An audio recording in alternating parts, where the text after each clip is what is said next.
Hello and welcome. I'm Ollie and today I'm reporting from Tignes in the French Alps.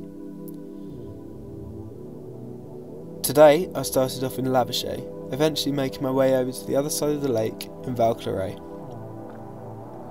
I rode down past the La Vache drag lift where marshals were setting up for a slalom race for the early parts of the afternoon. Lift queues were noticeably shorter when compared to Monday's report, even with this event occurring in the afternoon. A good sign for those travelling into resort this coming weekend. I grabbed the Péquy lift, which elevated me up to 2,400 metres above sea level. From here, I had the option of heading down into Le Lac, La Vache or Val Claret. I took the family-friendly Blue Run down into Val Claret, thoroughly enjoying the forgiving soft snow available on the pistes. Cloud has been rolling in and out of the Espace Killy all afternoon, but it looked like it was here to stay as I headed down into Val Claret.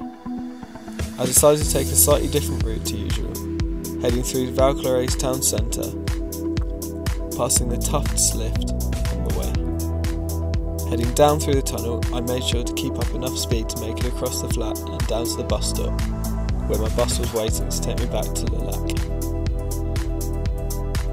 Overall, the snow remained crisp underfoot until later on in the afternoon, when I noticed conditions being slightly slushier due to the warm weather we've been experiencing. Thankfully, just after filming this report, the clouds rolled in properly and we had light snow for a couple of hours, a good sign of things to come. That's all from us and Tignes for now. Thanks for watching and have a great weekend.